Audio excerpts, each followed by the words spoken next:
You wake up at 3 in the morning. Your back aches. The infant in your arms will not stop crying. You feel entirely alone in the dark.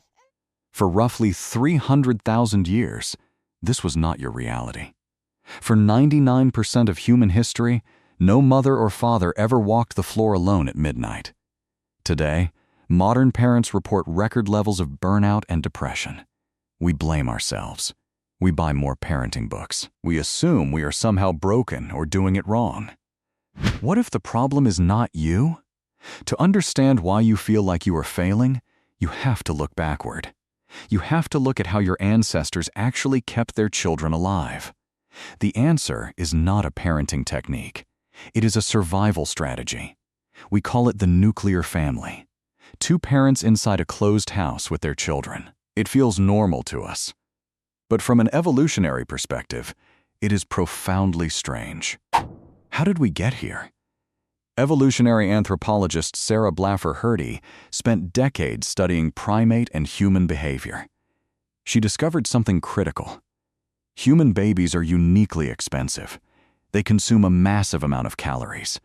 They take years to become self-sufficient. A single mother could never provide enough food for herself and a slow-growing toddler while simultaneously carrying a new infant.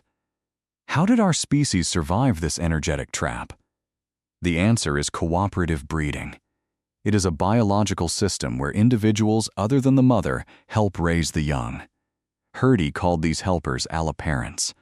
The prefix allo simply means other parents. This was the secret weapon of your ancestors. Look at the Aka people of the Congo Basin.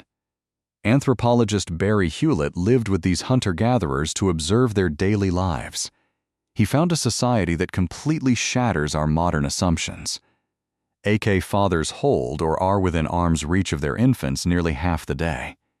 But it is not just the fathers. When an Aka baby cries, someone picks them up within seconds. Who is that someone? It could be anyone in the camp. A grandmother, an uncle, a sibling, a friend.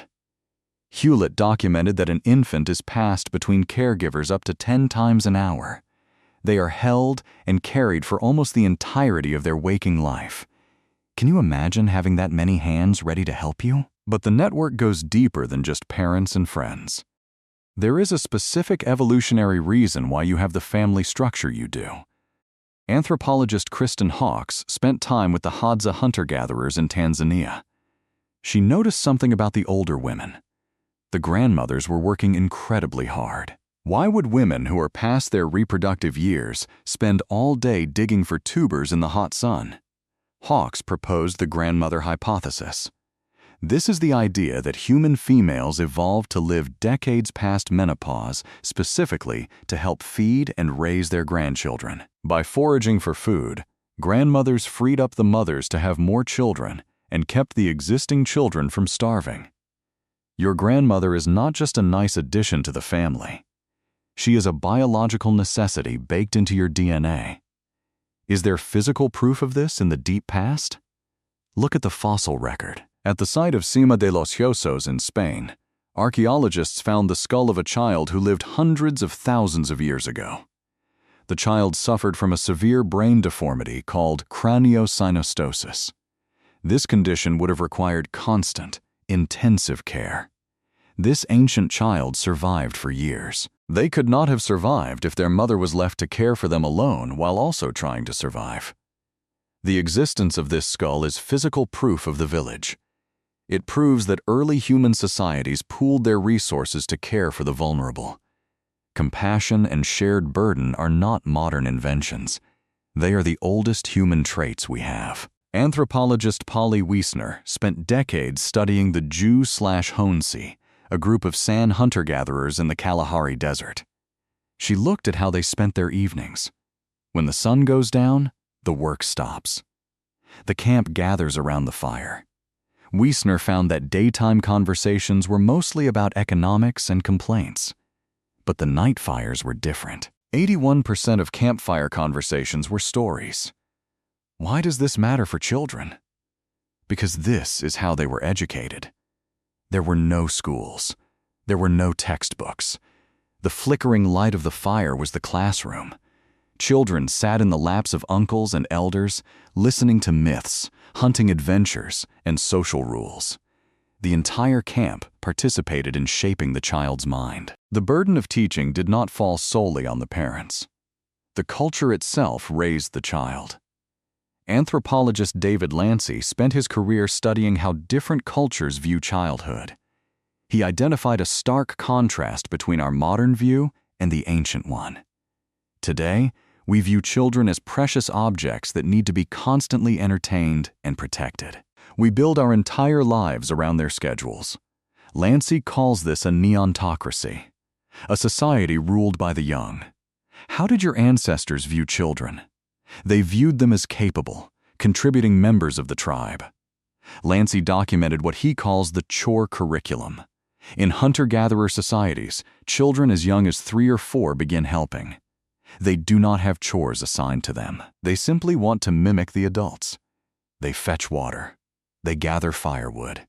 They hold the babies. They are entirely integrated into the daily survival of the group. There is no separate world for children. There are no specialized kid menus or kid spaces. They live in the adult world.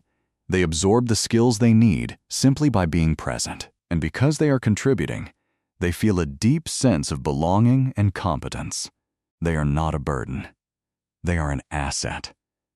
Why do our children today feel so anxious and disconnected? Perhaps it is because we have stripped them of their usefulness.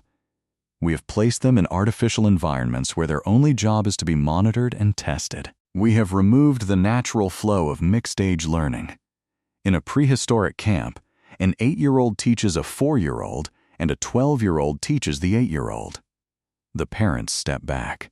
The children regulate themselves. So let's reconstruct a typical day in the deep past.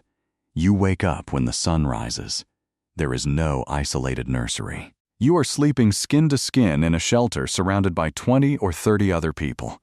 Your baby fusses. You do not have to stumble out of bed alone. A sister or a grandmother simply reaches over and takes the child. The sun climbs higher. It is time to gather food. You do not have to find a babysitter. You do not have to calculate the cost of daycare. The camp is a shared space. Children are raised in mixed-age playgroups. The older kids watch the younger kids. Toddlers learn by watching the older ones weave baskets or track animal prints. There is no helicopter parenting. Children are given tiny, functional tools to practice with. They learn by doing. They learn by being part of the noise and the movement of the tribe. Do you see how different this feels from the quiet, lonely houses of today? Then everything changed. The invention of agriculture roughly 10,000 years ago was supposed to be a leap forward. It gave us a stable food supply. It gave us cities. But it was a trap. Agriculture created property. Property created boundaries. We built walls around our fields and doors on our houses. The village was fractured. Wealth accumulation meant that families needed to protect what was theirs. The sprawling, open network of the hunter-gatherer camp collapsed into rigid, isolated households. We locked ourselves inside. The alloparents were shut out. We traded the village for the nuclear family, and in doing so, we placed the entire burden of human development onto the shoulders of 2 exhausted people. The agricultural revolution changed the very nature of work. In a foraging society, work was intermittent and shared. The environment provided. But farming required intense, back-breaking labor from dawn until dusk. It required specialized knowledge and strict control over land. Children went from being autonomous learners to being agricultural laborers. The focus shifted from raising a capable human to maximizing crop yields. The more children you had, the more hands you had for the fields. Women were forced into continuous cycles of pregnancy and labor. The birth rate skyrocketed, but the support network vanished. The grandmothers were no longer foraging freely. They were tied to the homestead. The uncles and aunts were tied to their own plots of land. This was the birth of the strict nuclear family. To ensure property passed to the correct heirs, the open, egalitarian structure of the tribe was replaced by a rigid hierarchy. The house became a fortress. The mother became a manager. The father became a provider. And the child became an investment. Do you see how unnatural this structure truly is? This is why modern parenting feels like an impossible task. It is because it is an impossible task. Your brain is wired to expect a tribe. Your nervous system is scanning the horizon for the grandmother, the aunt, the older sibling who is supposed to take the baby from your arms. When no one is there, your body registers it as an emergency. You are not failing. You are experiencing a profound evolutionary mismatch. We expect two people, and increasingly just one person, to do the work of an entire village. We expect parents to work full-time jobs, manage households, and provide all the emotional and physical regulation for a developing human brain. It is absurd. How could we possibly think this is how it is supposed to be? You cannot instantly rebuild the hunter-gatherer camp, but you can stop blaming yourself for the exhaustion. You can start dismantling the myth of the independent, self-sufficient family. You can ask for help without feeling like a failure. You can build your own alloparents from friends, neighbors, and community. You wake up at 3 in the morning. Your back aches. The infant in your arms will not stop crying. But the next time you feel entirely alone in the dark, you will know the truth. You were never meant to do this by yourself.